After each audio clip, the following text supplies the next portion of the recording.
So as now we move into Module 3, we're going to look at properties of graphs. So uh, what kind of things can we notice on a graph? Do we report the y or the x value? Those kind of things are what we're going to be addressing. So more on functions and their graphs. Let's take a look. One thing functions can do, they can be increasing. And again, that's when they rise from the left to the right. So we're always reading in this direction because that's the way we do it in English. So also, what we're talking about an increasing function, what's increasing? It's the y value that increases. The left, notice as we go from left to right, the x will always be increasing from left to right. So as x increases, what's happening to the y? Is it increasing or decreasing? That's really what we're talking about. We could also have a decreasing function. So this first one, let's draw a little picture. It's going to be going from left to right upwards. A decreasing function, since it's the y that decreases as the x increases, we get a falling graph from left to right. And then constants, well, that's just a horizontal left to right, no change, not going up, not going down. So a couple of rules to follow. Yeah, always use x intervals. So what we're going to report is reporting the x values that make the y value either increase or decrease. We'll look at an example here. So our answers will always be in terms of x, even though it is y that is increasing or decreasing or staying constant. Okay.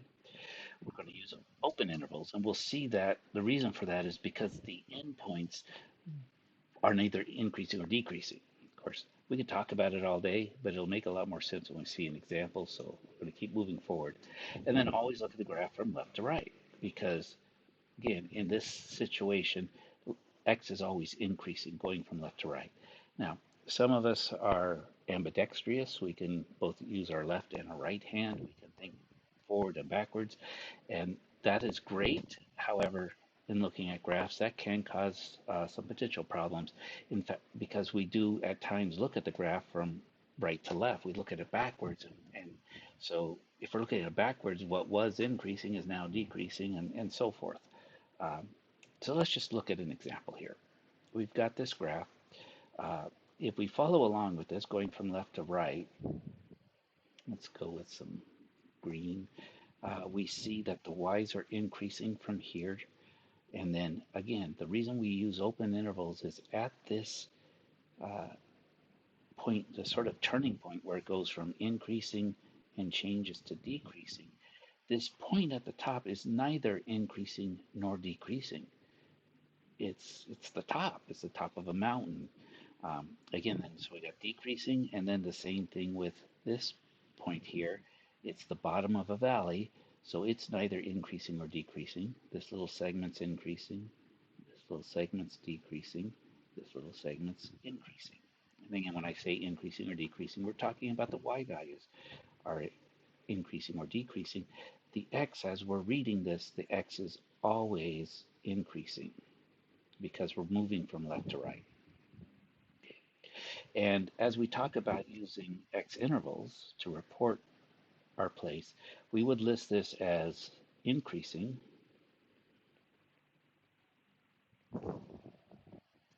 And where does it increase? Well, this first segment here is going this way. So it actually, uh, it keeps going forever. And so like x, where does x start? I guess if you want negative infinity, where does x end? Positive infinity. Okay, so what we're going to do is it keeps increasing, right? This part here keeps increasing until we get to an x value of negative 4. So we're going to go from negative infinity until negative 4. We never really get to negative infinity, so we put a parentheses there and a parentheses on the negative 4. Because again, at negative 4, it's neither increasing or decreasing. And we union, okay, this part here, maybe we should change colors. So we'll emphasize it. Now let's go with, so here's our increasing, right? We're increasing from left to right. We're increasing from left to right. We're increasing from left to right. And so then when we start increasing again at -1, x equals -1, and we increase until x gets to +1. And again, parentheses on both sides, um, open intervals. That's what makes it, because the endpoints are not included. And then we have this last little segment going from +3 up to infinity. Well, I shouldn't say up to infinity, because that's implying the y, over to infinity, because that's implying the x coordinate, right? So let me, looks like I got a little negative x here in harm's way. So positive infinity there. Okay, so I'll put in my negative infinity is x way this way, right?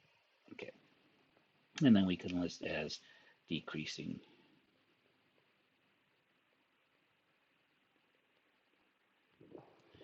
That's going to occur. Let's go ahead and highlight in contrasting color.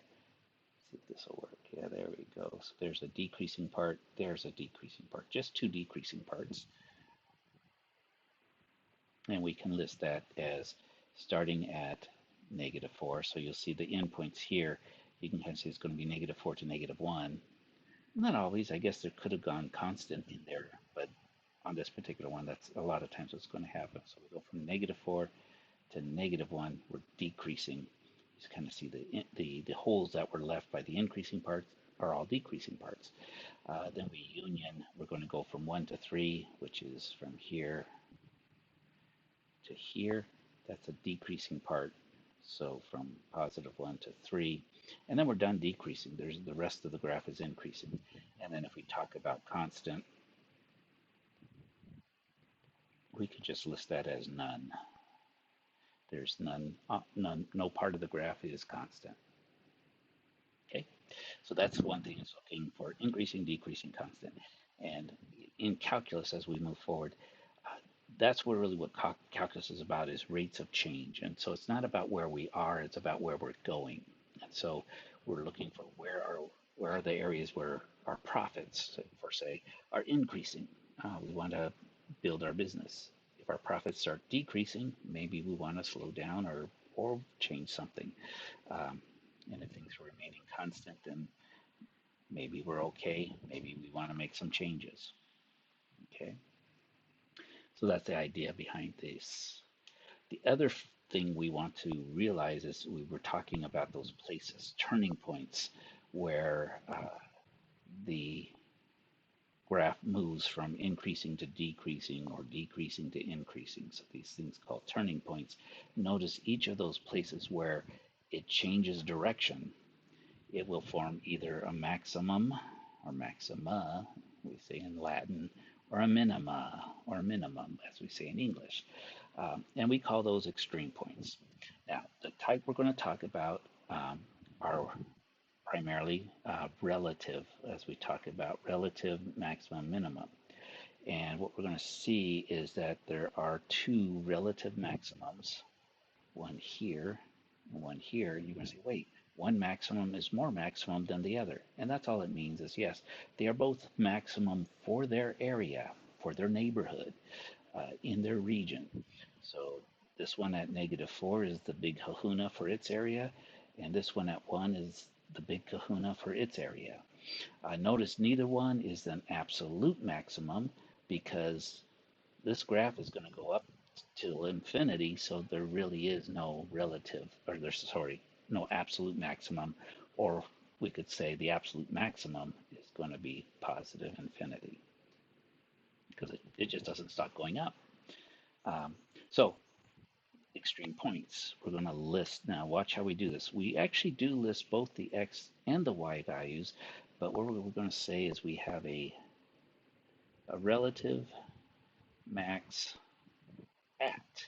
That's a location at x equals -4. We could have just said at -4, and that would apply it was an x value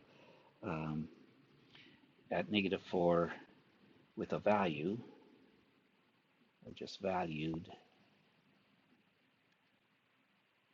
at y equals 2. And I'll put the x and the y here. Now we could leave the x and y off, but if we do, it's not as clear, right? Maximum at -4, valued at 2 is how we could read that. So just get used to that. Whenever we're talking location, we're talking about the x. Whenever we're talking about a value, a function value, we're talking about, I guess I pointed the wrong place, we're talking about a y value, right? This is a value. So values, those are y's, locations are x.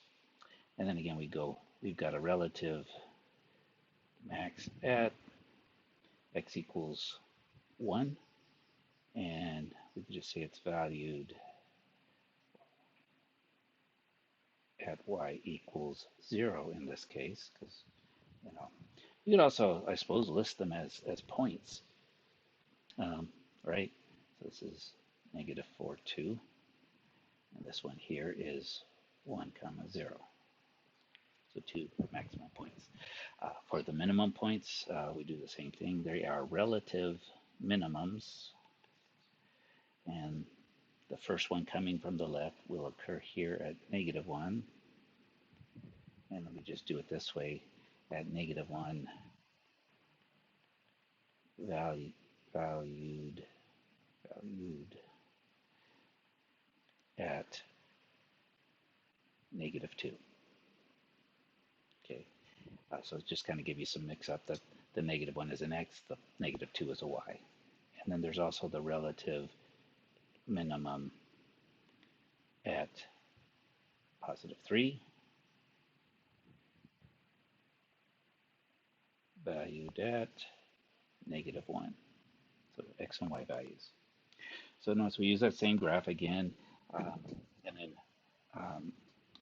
where we were talking about increasing, decreasing, and those turning points are going to give us either a maximum or a minimum, depending upon certain things. And again, in calculus, we look at all of these types of things. Where are the maximum points? Because if we're at a maximum point, we know that the next thing that's going to happen is we're going to decrease.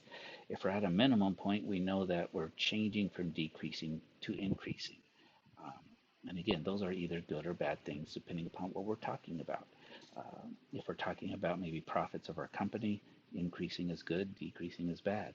If we're talking about floodwaters, increasing is not so good, decreasing, the water's draining off, we're more happy. So we go along those lines. Okay. So let's look at graphing a piecewise function. Because we want to be able to look at the graph to be able to tell increasing, decreasing, and all that kind of things. Now, if you look through the text, doing this by hand is a bit of a challenge. We basically would graph the whole function. So there's two pieces here, right? There's a first piece and a second piece. If we're going to do this by hand, we would actually graph the full graph, and then for this first one, we would erase everything that was greater than -2. For the second part, we would erase everything that was less than -2, okay? Because each part is, we only want the part that's left. The nice thing is with Desmos, we're actually able to draw these. So let me see if I can click there. Let's go into Desmos, maximize it. It's looking pretty good. So what I'm able to do is put that first part. Let's come back here. What was that first part? It's x squared plus 1. Right? So I can put in x squared plus 1. But I don't want it to be for everything. Let's see if I can remember the syntax. I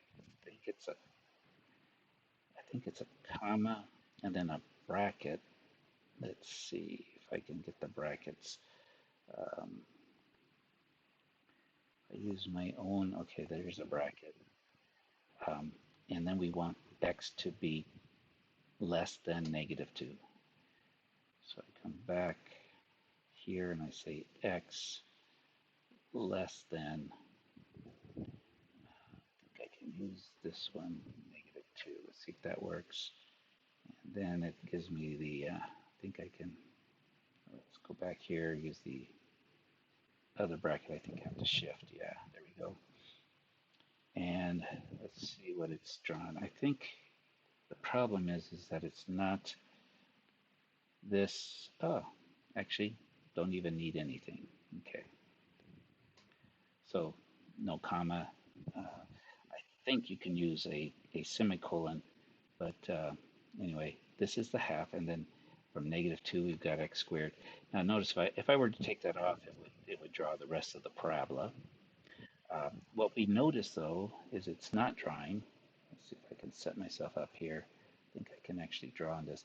Is that we want to indicate that at -2, what's going on here? It's an open circle.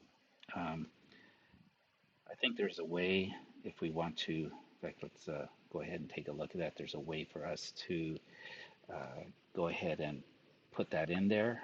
We can say the point. We could list this point -2, 5, right? -2, 5. I think we can just plot that point. Let's see if it gives me the, say -2, comma 5, parentheses, and then I don't want to label it, but there's a, when I plot it there, it gives me a dark circle. If I click here, I'm going to hold down on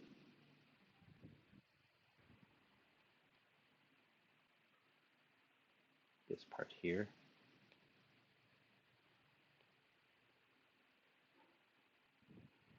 It takes it away.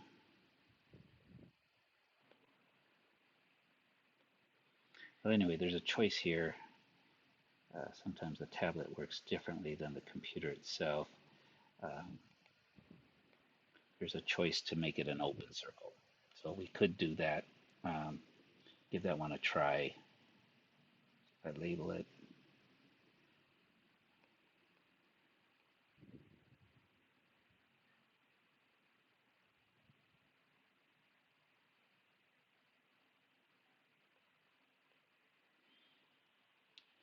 Okay, we'll keep moving. So then we want the second one, which is 2x minus 3. That'll be for x greater than. So let's just kind of keep going. Enter that. So I'm going to put in, what's it, 2x? 2x minus 3.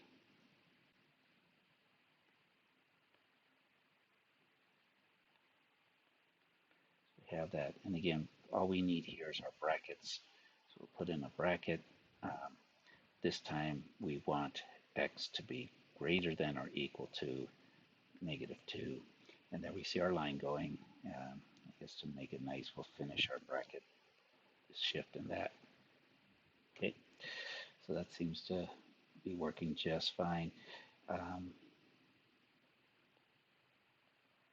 it doesn't work too well. And then we could see that the point -2, -7 is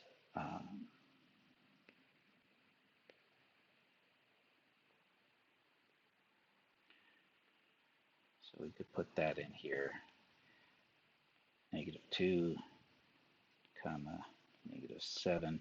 That's the one we want to leave as a solid dot because that's what's included anyway, right? So there's there's an option, but maybe if I minimize, I don't know. Anyway, it's not allowing. But if you hold on these little circular icon things here, it's supposed to allow you to choose, and you could choose that as an open circle for the top one. Anyway, we've got the graph here. We see it straight here. And that's, to me, this is the best way to go about drawing a piecewise function. Now you can do this on a TI-83. There's a syntax. It's a really complicated syntax. I've done it like once or twice, and then 5 minutes later, I forget the syntax for it. But I guess if we were going to do this a lot, which we don't, I would go ahead and show you how to do that after it probably took me half hour to learn it again. But Desmos is very intuitive for the most part on drawing piecewise functions. And again, we can kind of, what I really like about Desmos is um, it's got a lot of user interactivity. And we're going to allow you to use Desmos through the testing process because we have the lockdown browser, so you can go out to this, just use Desmos. It's got a lot of tools. We're going to introduce these tools to you as ways of learning and ways of doing, so you become familiar with it. Also, I want to respect our active duty military. Oftentimes they have difficulties while they're on deferment in getting certain technologies and such, but oftentimes they will have access to Desmos. So we're going to make that available to y'all. Okay, so that's how I would go about graphing using Desmos. And you can look up piecewise functions with Desmos. That's what I did. Nice little video. That's how I learned it. Um, or you can watch this again. Okay, so let's see, what do we want to do? This is looking fine. Let's move this. Yes. Let's go to the next one. So the summary. There are two main types of symmetry. I'm sorry, I look at symmetry and I see summary. Um, Symmetry. So symmetry is each side is similar in some way, and there's two that we're going to consider. We're going to look at y-axis symmetry, which is the y-axis itself, right? Here's our y-axis. Actually cuts it in half. So this is kind of artistic symmetry where we're probably fairly familiar that each side, the left side and the right side look the same. So here's our, if I get my hands right, here's our left side, here's our right side, and it's the y-axis that cuts it in half, and they're similar, right? You could flip one onto the other and you'd have the same thing. So that's one type of symmetry. We're going to see that this is also caused by what we call even functions. And if you're thinking that the square has something to do with the even, you are exactly right. We'll look at those even exponents create even functions. The other type of symmetry we get is something called origin symmetry, which is symmetry about a point. I like to call this spinner symmetry because to me it reminds me of like one of those spinners you had in a game where if you were to spin this side 180 degrees, you would land right on the bottom, and this going 180 degrees would land right there. So if you spin it, spinner symmetry, so 180 degree, not 88, 180 degrees. Spin it around itself.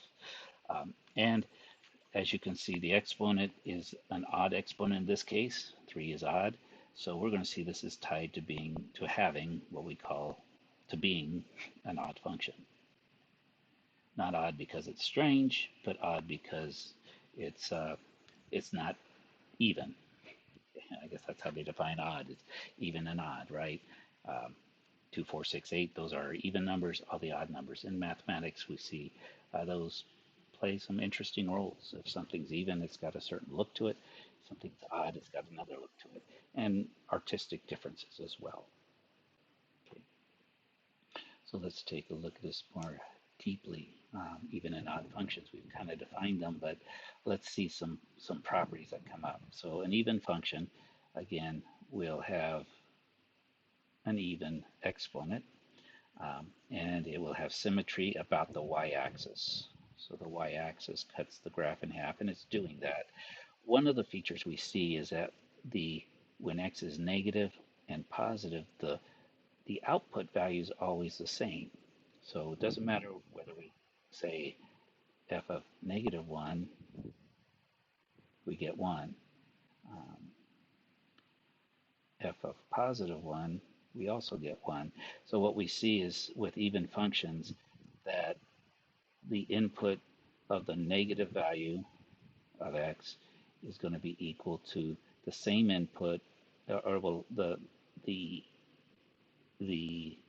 positive value of that same x value, right? The absolute value, let's call it that, will have the same y values. So we're going to see that. We'll define that in clearly in a moment. So that's a property of even functions. We can use it to find it, but I'm also going to focus on that exponent there. Um, Odd functions, and again, we see this with the exponent being 3. That's partly what makes it odd. It's got this spinner symmetry or origin symmetry because the origin has to be is where it is, right? If we moved it off the origin, it would no longer have that kind of symmetry. It would look exactly the same. We could move this up and draw it up higher, but it would no longer have origin symmetry.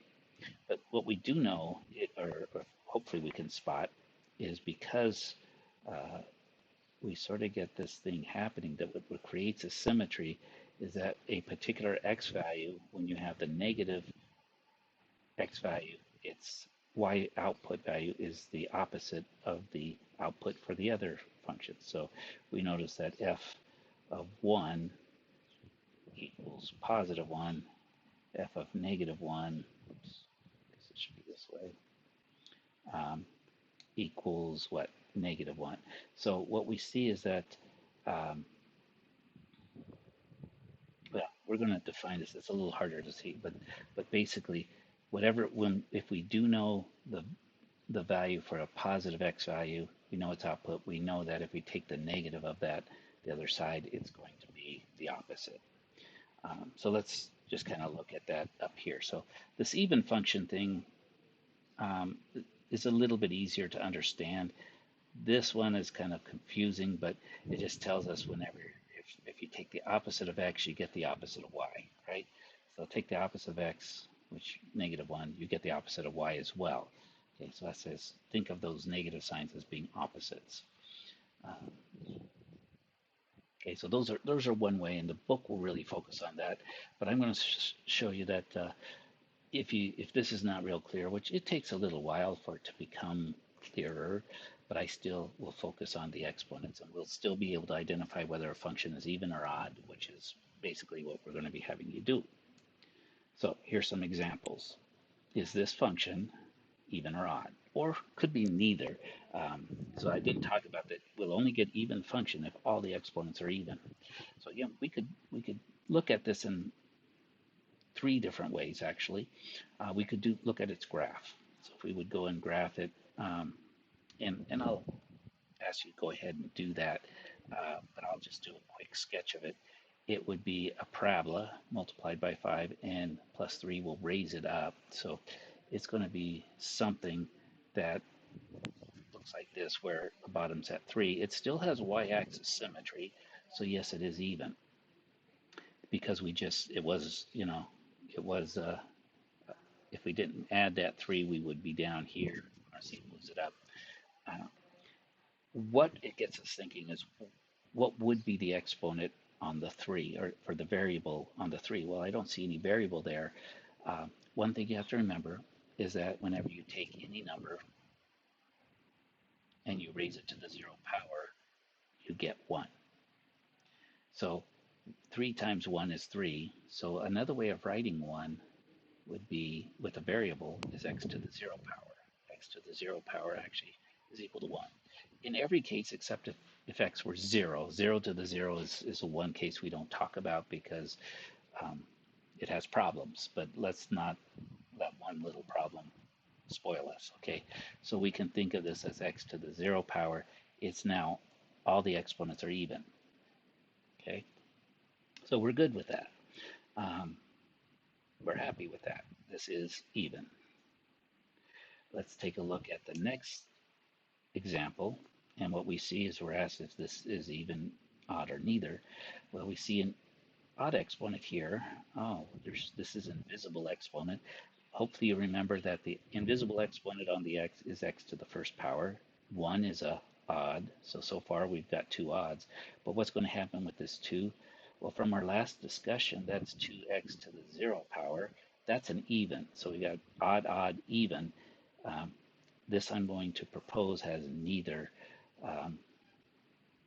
type of symmetry. It is neither even nor odd.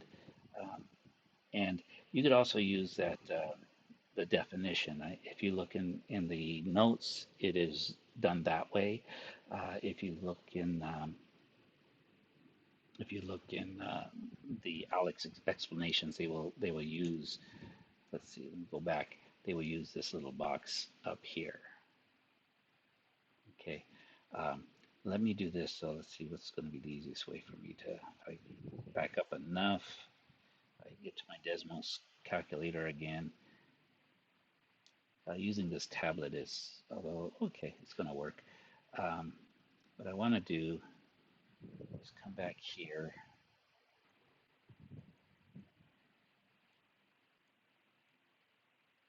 Although I don't know, let's see, how do I get back to, yeah, that's our last thing. What I want to do is graph this.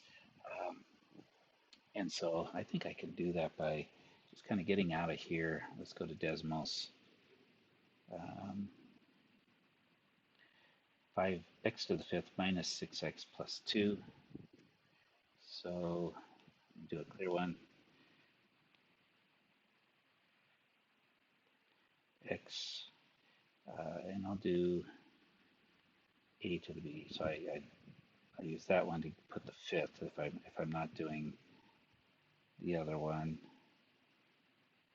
I arrow over to kind of get down on the line.